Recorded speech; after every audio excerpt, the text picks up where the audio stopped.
They're coming to get you, Barbara. In 1968, he revolutionized the horror film and made audiences rethink their choice of pre-show dining with Night of the Living Dead. Now Max zooms in on an original filmmaking voice, writer-director George Romero. You know, I've been a horror freak all my life. I mean, I used to read EC comic books under the bedspread with a flashlight. And so I've just always loved the genre.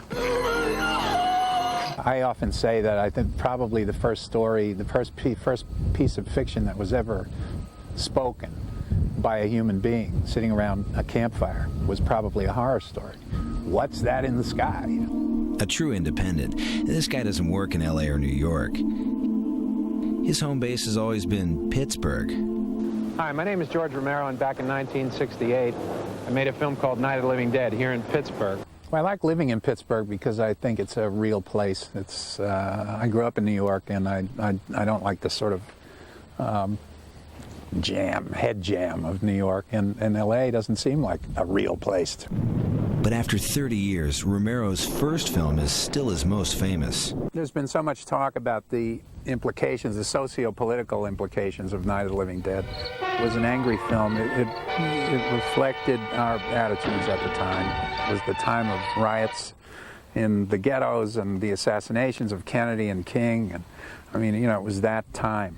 And, you know, there's some rock and roll in there, you know. What's that sound? What's going around? We've got to get down into the cellar. Go down in that damn cellar. Get out of here! People have talked about using a black man in the lead.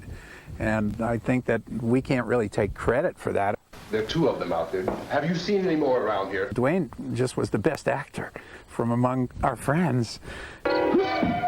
We literally finished the movie, threw it in the trunk of the car, drove to New York with it, and tried to get somebody to show it. And the community of Evans City, Pennsylvania still hasn't recovered. While sitting in the yard one day, it was in the summer, in June I'd say, when these people rode up in a big shiny car. We wondered, who do they think they are? A girl got out, she looked rather groovy, and said, "How would you like to be in our movie?"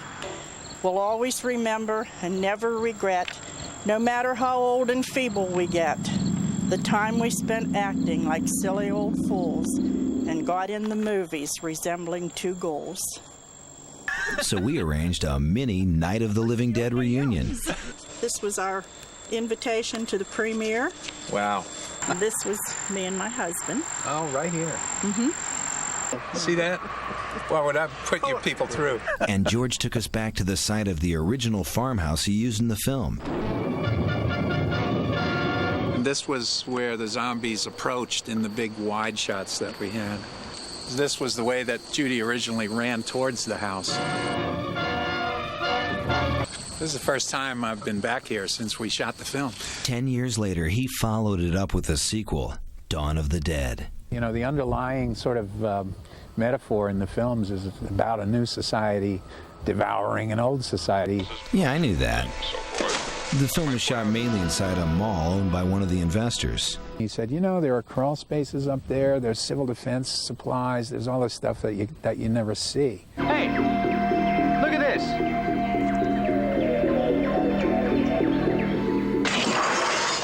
And I said, wow, that would be a terrific place for people to hide out.